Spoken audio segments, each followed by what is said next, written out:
사도행전 12장 18절 19절 말씀 우리 함께 봉독합니다. 날이 새매 군인들은 베드로가 어떻게 되었는지 알지 못하여 적지 않게 소동하니 헤롯이 그를 찾아도 보지 못하매 파수꾼들을 신문하고 죽이라 명하니라. 헤롯이 유대를 떠나 가이사랴로 내려가서 머무니라. 아멘. 자, 말씀 계속 화면에 좀 보여주시고요. 좀 작나요? 이 뒤에 걸 쓸 수 있을 거로 기대했는데 세팅을 하다 보니까 잘 안 돼서 급하게 따로 설치를 했어요. 이 말씀만 한번 잘 보세요. 여기에 나오는 인물들이 누가 나와요?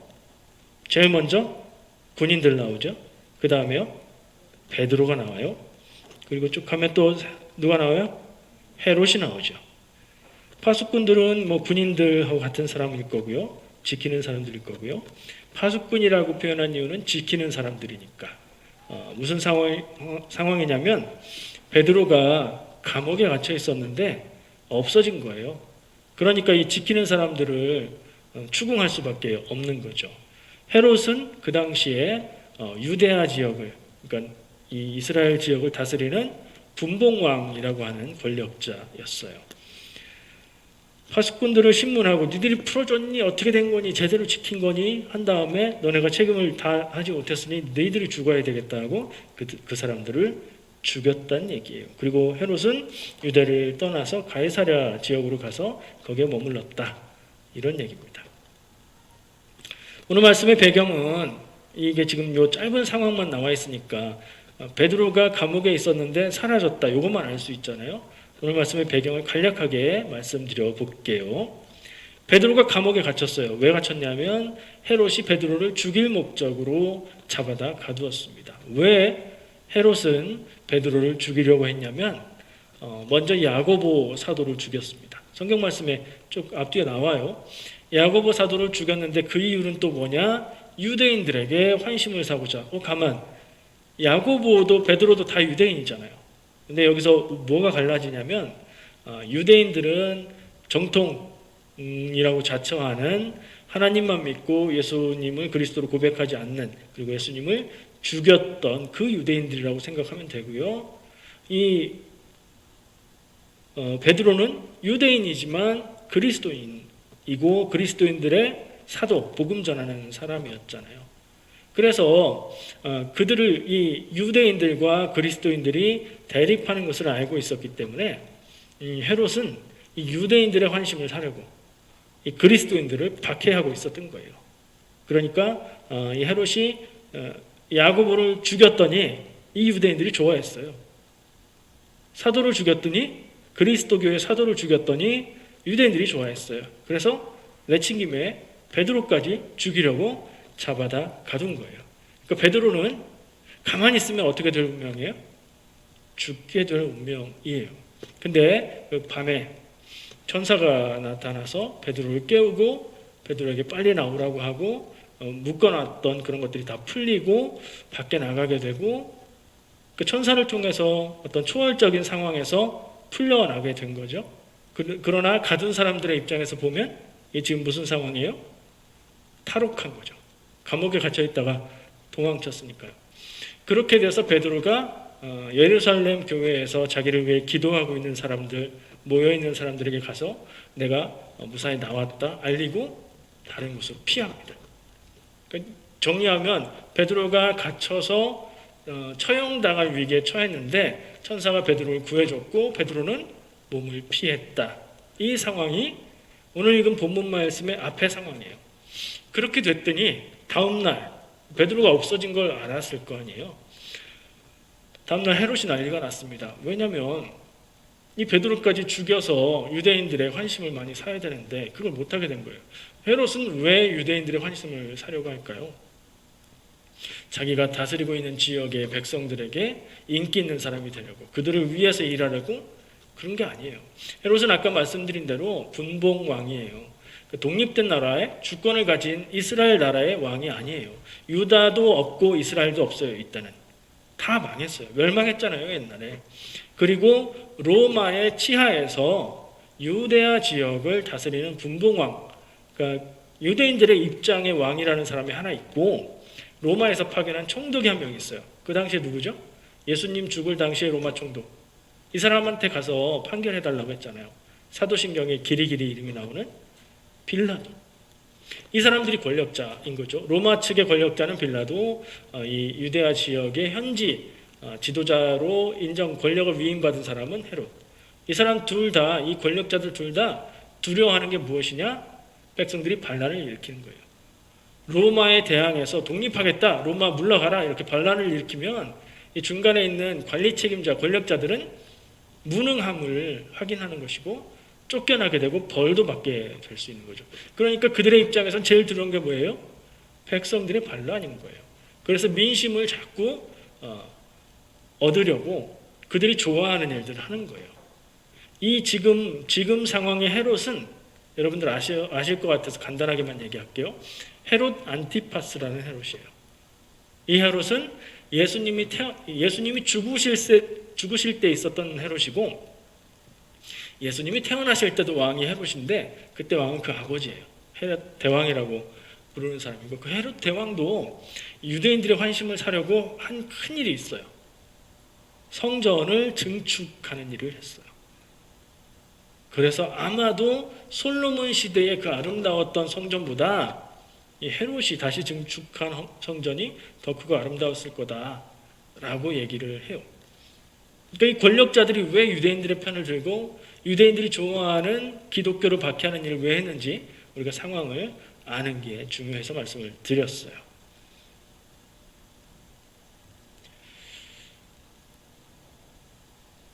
그런 면에서 헤롯 왕은 유대인들의 환심을 사기 위해 그리스도인들을 박해한 거였고 그 일을 하기 위해서 사도들을 하나하나 죽이려고 했었는데 지금 베드로를 죽이는 일에 실패한 거잖아요.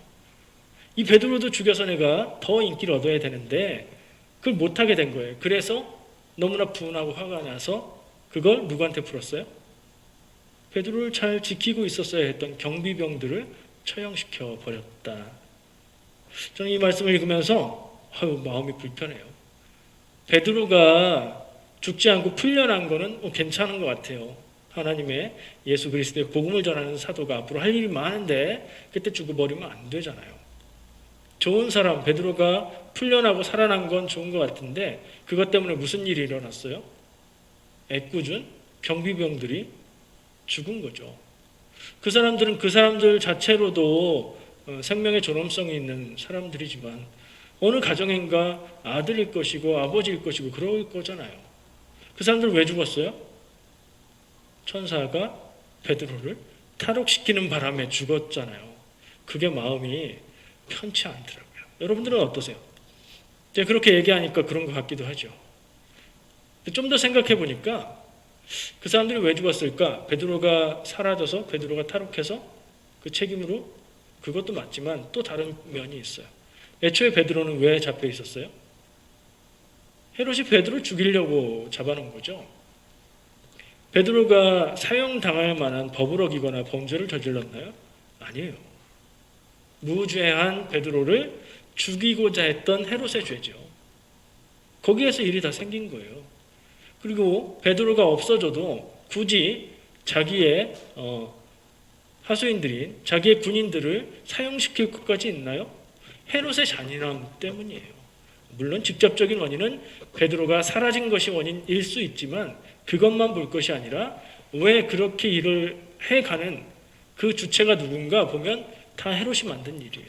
이건 헤롯의 잔인함 때문에 나타난 일, 이게 더 크다 하는 생각을 해봤어요. 근데 또 다른 이상한 부분이 있어요. 이 부분이 오늘 나누고자 하는 내용의 핵심입니다. 자, 오늘 베드로가 감옥에 갇혔다가 나오게 되고 하는 과정을 우리가 다 이해하고 있죠. 왜 잡혔는지, 누구를 통해서 풀려나게 되었는지 다 알고 있죠. 근데 이 신약 성경의 같은 책 사도행전에 몇 장 뒤로 가면 거의 비슷한 얘기가 나옵니다. 사람만 바뀌어요.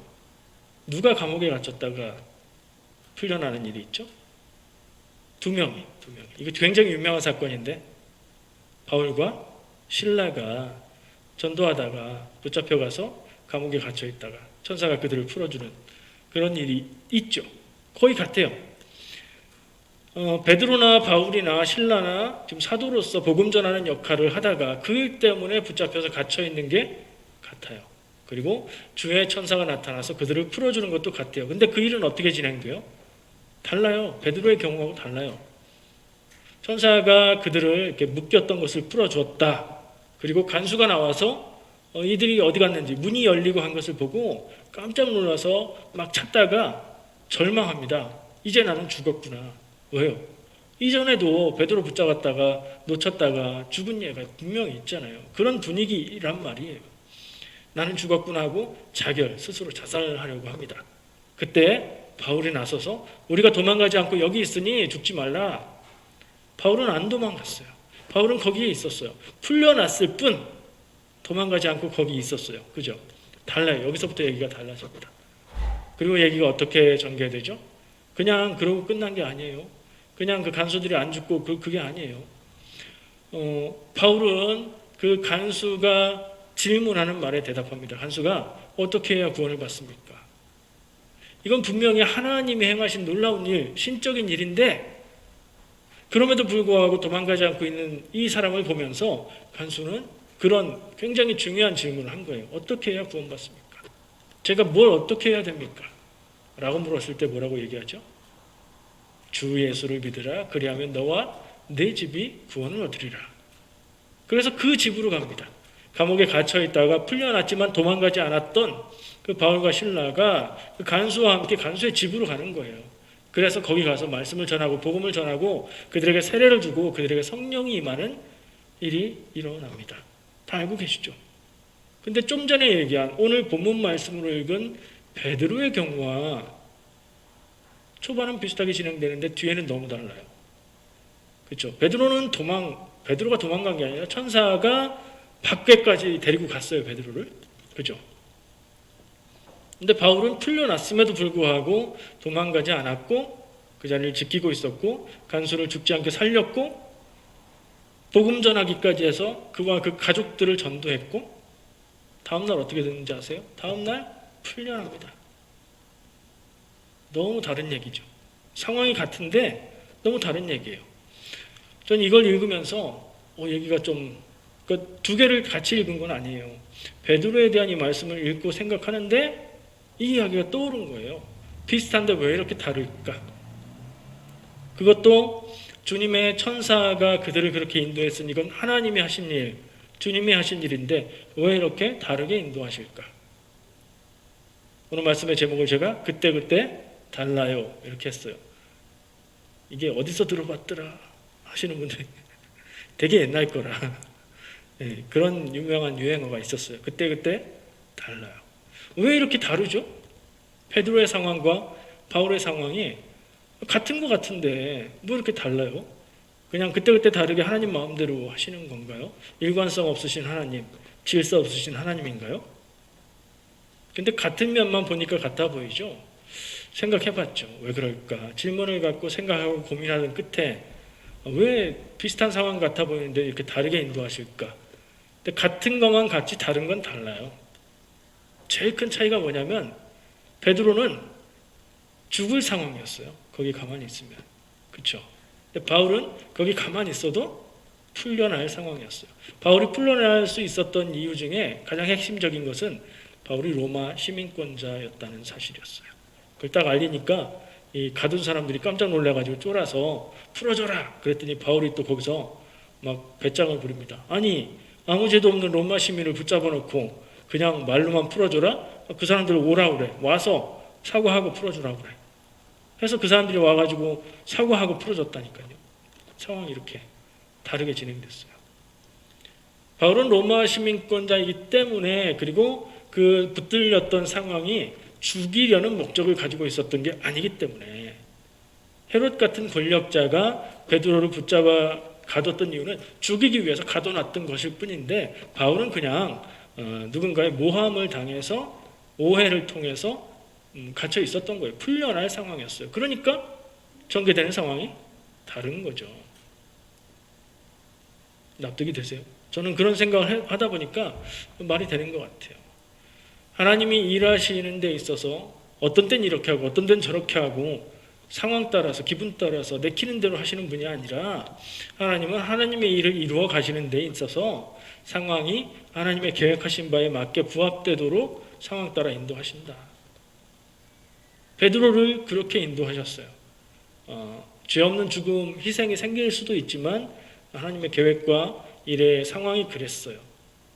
바울은 풀려날 상황이었고 그렇기에 또 그 기회를 이용해서 간수를 그 가족을 전도할 수 있었어요. 베드로의 경우와 바울의 경우를 그들이 사도인 게 같고 복음 전하다가 붙잡혀 들어간 게 같으니까 그 뒤의 이야기도 똑같아야 되는 게 아니냐 이렇게 단순하게 생각할 수 있는데 좀 더 생각해 보니까 그게 아닌 것 같았고 이건 마치 이런 거예요. 옛날 얘기 중에 흥부놀부 아시죠? 지훈이 흥부놀부 얘기 알아요?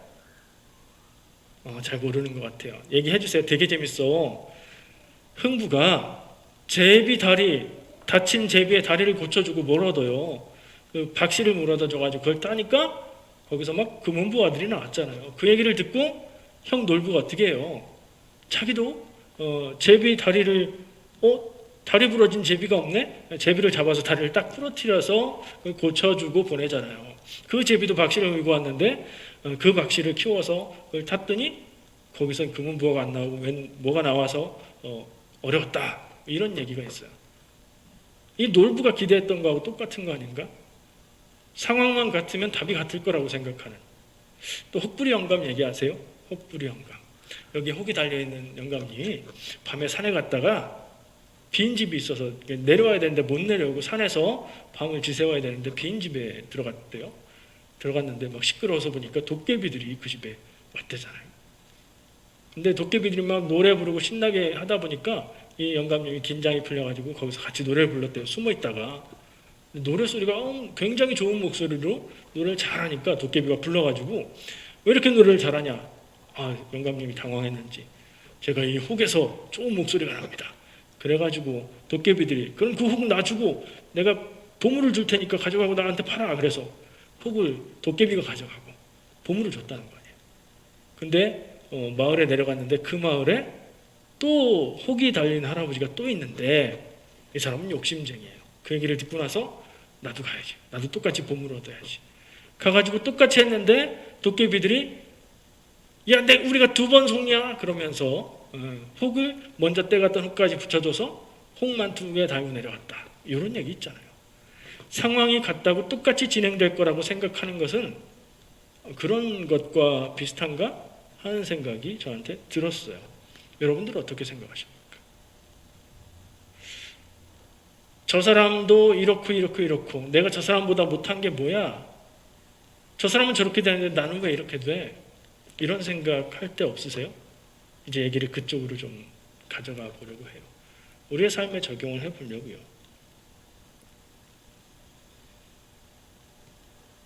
두 가지 교훈을 생각해 보았습니다. 하나는요, 성경을 볼 때 지금 우리가 성경 말씀을 읽고 이상하다 해서 다른 성경 말씀 부분도 적용해보고 그걸 우리의 삶에 적용하려고 하잖아요.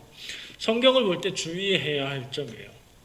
우리가 믿는 사람으로 내 삶에 닥쳐온 문제, 내가 고민되는 문제들, 이걸 성경 말씀 속에서 답을 찾으려고 하는 건 좋은 거예요, 나쁜 거예요? 당연히 좋은 거죠. 우리가 믿음의 기준을, 삶의 기준을 성경에 있는 하나님의 말씀에서 찾겠다. 이 자세 자체가 너무 아름다운 거예요. 근데 거기까지 좋은데 그걸 잘 해야 돼요. 오늘 읽은 말씀처럼 베드로의 얘기를 읽고 감옥에 갇히면 주님의 천사가 나를 풀어주러 오겠지. 이렇게 생각하면 내가 감옥에 갇히면 나를 풀어주고 오겠지. 이렇게 생각하면 그건 좀 기대하고 안 맞는 상황이 벌어지지 않을까요? 성경에 잠언 23장 13절 말씀 제가 너무 좋아하는 말씀인데요. 이런 말씀입니다. 아이를 훈계하지 아니하려고 하지 말라. 채찍으로 그를 때릴지라도 그가 죽지 아니하리라. 제가 좋아한다니까 무슨 상상을 하시는지. 반항하는 자녀가 있습니다. 아마 부모한테 대들어요. 성경에 부모에게 대드는 자녀를 돌로 쳐 죽여라 이렇게 돼 있어요. 그거 읽고 적용하면 돼요, 안 돼요? 반항하는 자녀 때문에 고민하다가 이 잠언 23장 13절 채찍으로 때려도 죽지 아니하느니라.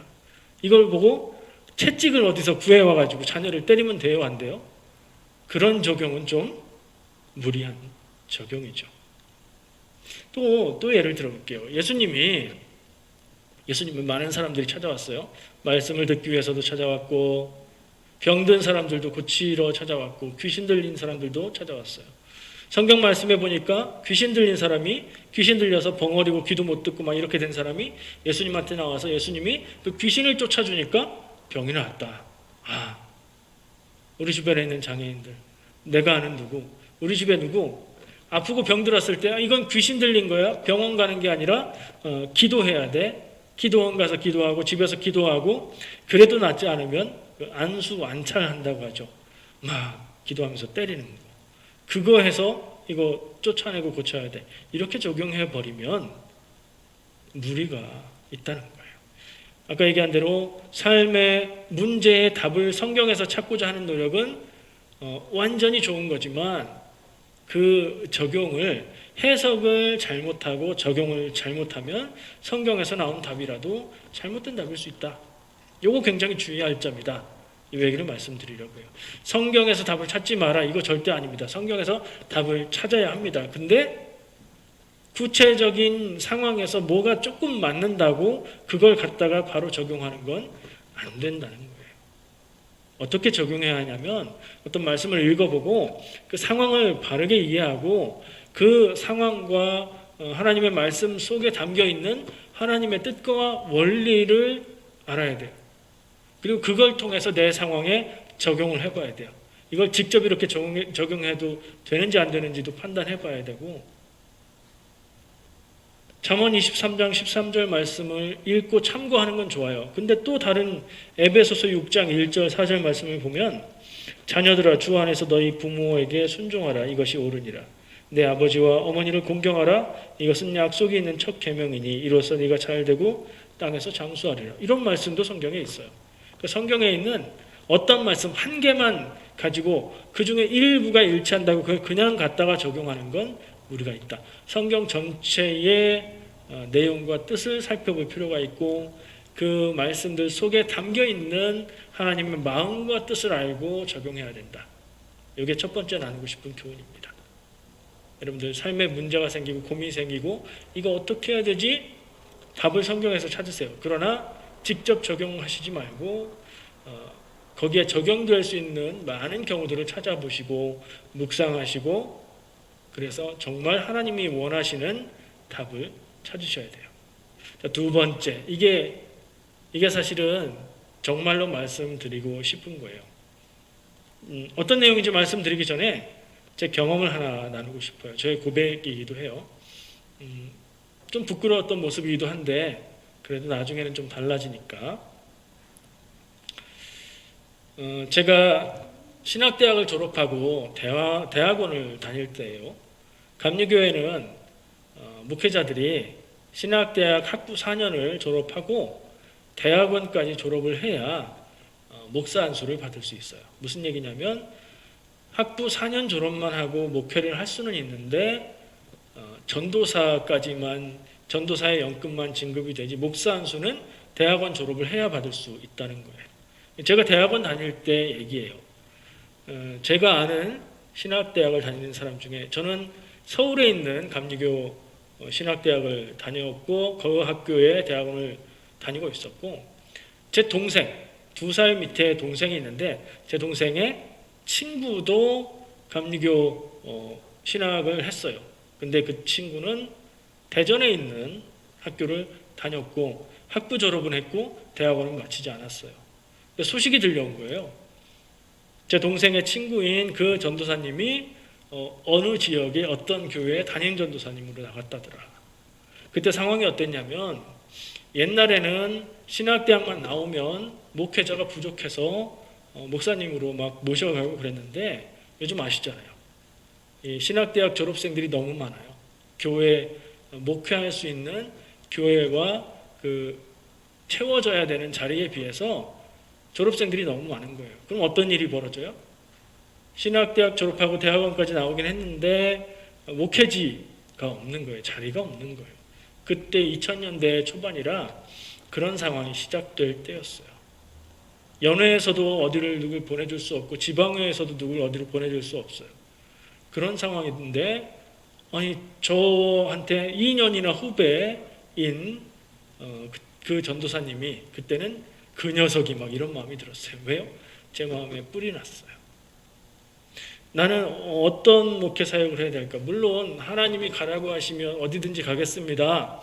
이런 마음으로 이런 고백은 갖고 있었지만 어떻게 목회 사역을 해가야 되지? 그 당시에는 교회에서 교육전도사를 하고 있었어요. 교육전도사와 담임전도사의 차이는 진급을 하는 정식 과정에 있는 것과 그냥 사역자와의 차이예요. 그러니까 저보다 2년 후배가 훨씬 더 길을 빨리 가고 있는 그런 느낌을 받은 거예요. 여러분들 한번 여러분 상황에 빗대서 상상해 보세요.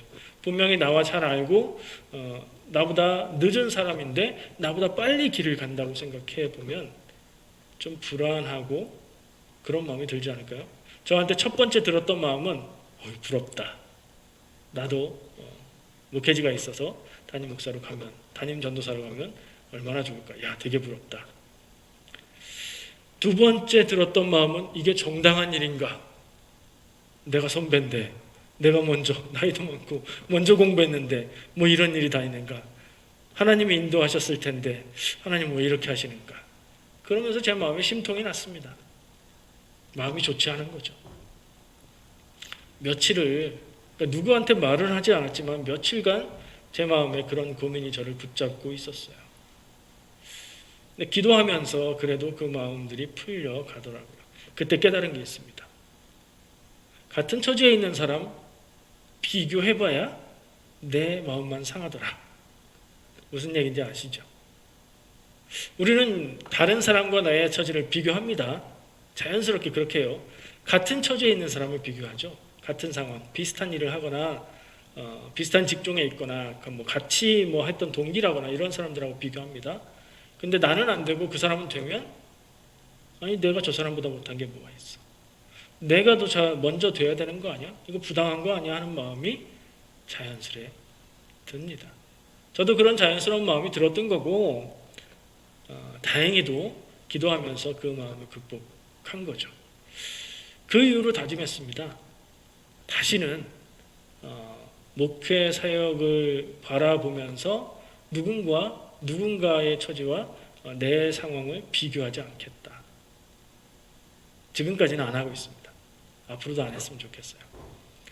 누구는 큰 교회, 사람 많은 교회 목사로 가서 좋고 그게 좋은 걸까요? 모르겠어요. 좋고 나쁘고가 아닌 것 같아요. 누구는 어떤 교회에서 어떻게 하고 있고 좋고 나쁘고 비교할 것이 아니라 하나님이 맡겨주신 것으로 받아들이고 그 일에만 충실하면 된다. 이런 생각을 하게 된 거예요. 그게 당연한 정답이지만 마음이 그렇게 가기까지 시간도 걸리고 마음고생도 좀 들더라고요. 여러분은 어떠십니까? 이런 비슷한 일을 당했을 때 그 사람이 나보다 나은 점이 있고 그 사람이 뭔가 맞는 조건이 있어서 그렇게 됐겠지 하면서 그 사람을 축하해주고 할 수 있는 사람은 굉장히 성숙한 사람이죠. 진심으로 그렇게 할 수 있다면. 근데 보통은 제가 처음 들었던 마음처럼 화가 나고 억울하고 기분 나쁘고 막 그럴 수 있을 거예요. 근데 그 기분이 도무지 가시지 않는다면 스스로 이렇게 생각하셔야 돼요. 나는 아직 철이 덜 들었구나. 근데 조금 생각해 보면 뭐 상황이 그렇게 되는 거야 이해할 수 있지 하고 머리로는 이해가 되는데 마음이 아직 안 풀린다? 이게 나보고 사표 내라는 얘기인가? 막 이런 마음이 든다? 그러면 내가 아직 철이 덜 들었구나. 이렇게 생각하시면 맞을 것 같아요. 근데 그래도 괜찮아요. 우리 대부분 그런 수준이고 그런 상황이에요. 근데 바라기는 인격적으로도 성숙하고 신앙적으로도 하나님의 사명을 바라보는 눈이 있어서 그런 거에 마음이 흔들리거나 마음 상하지 않는 게 제일 좋은 것 같아요. 예수님 얘기를 하나 해볼게요. 예수님이 베드로를 찾아가셨던 얘기 아시죠?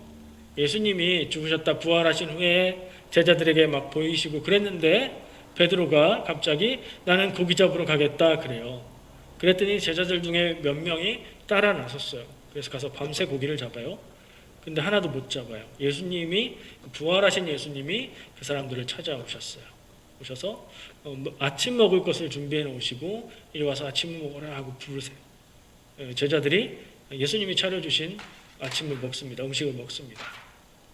그리고 나서 예수님이 베드로에게 묻잖아요. 뭐라고 물었죠? 네가 나를 저 사람들보다 더 사랑하느냐? 라고 물으시죠. 몇 번 물어요? 3번 물으셨잖아요. 왜 3번 물으셨고 대답하게 하셨을까? 요한복음 말씀인데 그 말씀을 보면 베드로가 3번 물으셔서 마음이 슬펐다 이렇게 얘기를 하고 있거든요. 베드로가 예수님 부인을 3번 했잖아요. 그래서 주님을 사랑합니다. 제가 사랑하는 줄 주님이 아십니다. 이런 고백을 3번 하게 만드신 것 같아요. 그때 그 3번에 걸쳐서 예수님의 대답이 뭐였어요? 마지막에 내 양들을 잘 돌봐라. 내 양을 치라. 내 양을 먹이라. 내 양들을 잘 돌봐라. 무슨 얘기예요? 사도로서 교회를 위해서 사명을 감당해라. 너 마음에 걸리는 거 그거 내려놓고 내가 다 용서하니까 사명을 감당해라 하시는 그 말씀이 생각났어요. 그 말씀 뒤에 무슨 얘기가 나오는지 아세요? 그 상황 뒤에 베드로가 예수님이 사랑하시는 제자를 두고 저 사람은 어떻게 됩니까? 라고 물어요. 예수님이 그 얘기의 끝에 뭐라고 얘기하셨냐면 젊어서는 네가 네 마음대로 다녔지만 이제는 네가 네 마음대로 다니지 못할 것이다. 이 얘기는 베드로가 어떤 죽음으로 죽을지를 말하는 것이었다라는 해설이 붙어 있어요. 복음 전하다가 순교당할 것이라는 말씀을 예수님이 하신 거예요. 베드로한테. 그 얘기를 듣고 베드로가 그러면 저 사람은 어떻게 됩니까? 저 사람도 저처럼 순교당합니까? 아니면 어떻게 됩니까? 저 사람이 누구예요? 요한이거든요. 늘 주님 곁에서 밥을 먹고 주님 품에 기대어 있었다. 주님이 사랑하시는 제자다. 이렇게 기록되어 있는 요한. 예수님 말씀이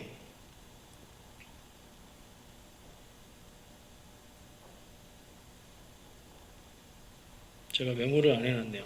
내용을 기억해서 말씀드리면 내가 저 사람을 내가 다시 오는 날까지 계속 살아있게 한다고 해도 네가 무슨 상관이냐.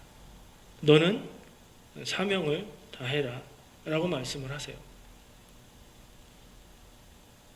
왜 내가 지금 양을 먹이고 양을 쳐라, 양을 돌보라라고 사명을 줬으면 그거 듣고 그것만 하면 되는 거지. 왜 너 요한 저 사람하고 너하고 지금 자꾸 비교하니? 그 사람에게 관심 갖지 마. 너의 할 일만 하면 되는 거야.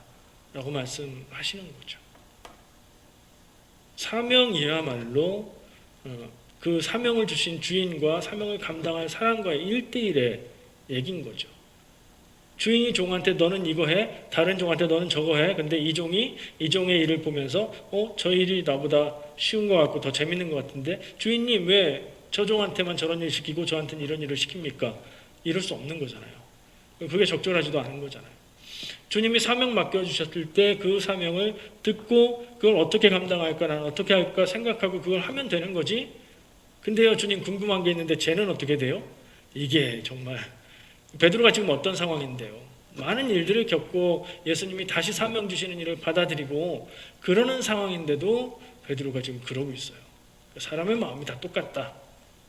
거기서 거기 큰 차이 없다. 이걸 알 수 있는 대목인 것 같아요. 여러분들은 이게 어떻게 적용이 되십니까? 저는 우리가 살아가는 인생이 각자의 사명이라고 생각합니다. 인생을 살아가다 보면 나는 왜 이렇게 힘들고 어렵고 고달프고 이런 일을 겪어야 되지? 나랑 비슷한 쟤는 하는 것마다 잘 되는 것 같고 어려운 거 하나도 없는 것 같고 그런데 이런 생각 들 때가 있죠. 어떤 때 그래요? 행복하고 즐겁고 잘 될 때 그래요? 아니죠. 어렵고 힘든 일을 겪을 때 그래요. 어렵고 힘든 일을 겪으면 나만 어렵고 힘든 것 같아요. 다른 사람들은 다 평안하고 그런 일 없는 것 같은데 나만 힘든 것 같아요.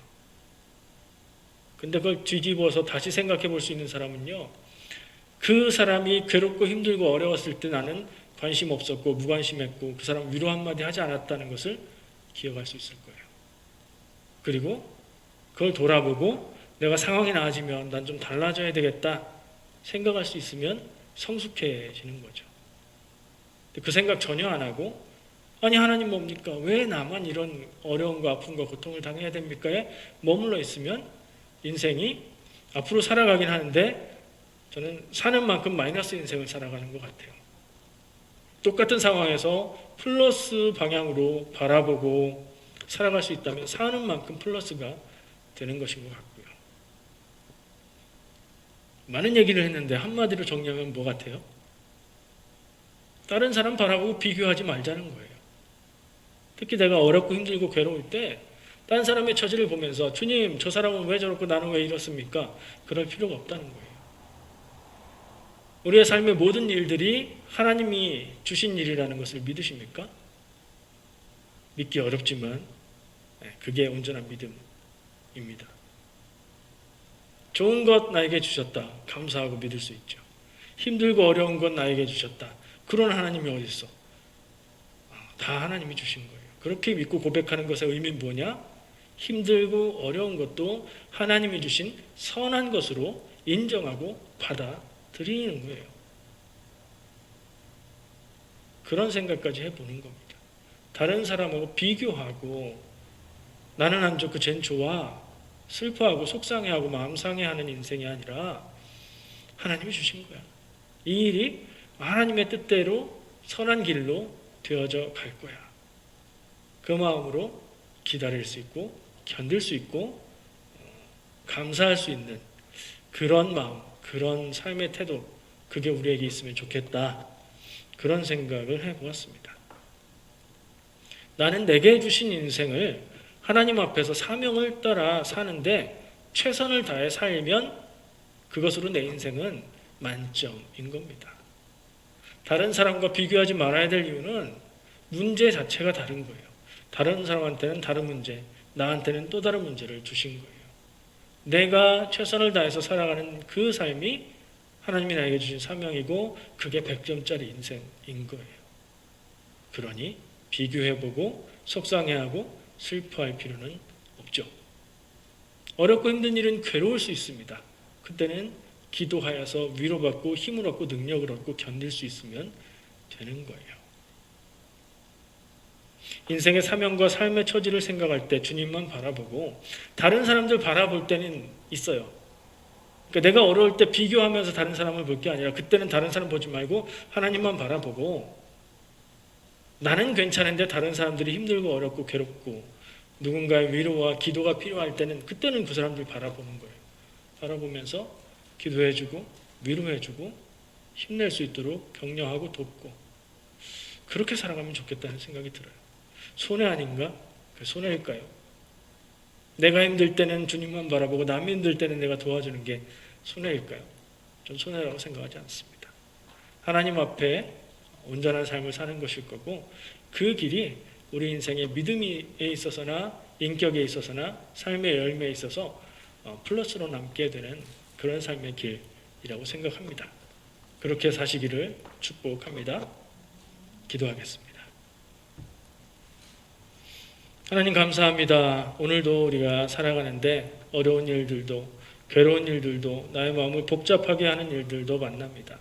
주님 그때마다 우리와 함께하여 주시고 우리를 위로해 주시고 그 일들을 풀어갈 수 있는 지혜를 주시고 능력을 허락하여 주시옵소서. 다만 어렵고 힘들다고 어렵고 힘들지 않은 다른 사람들을 바라보고 속상해하지 않도록 주님 바라보고 견딜 능력을 얻도록 주 인도하여 주시옵소서. 예수님의 이름으로 기도합니다. 아멘.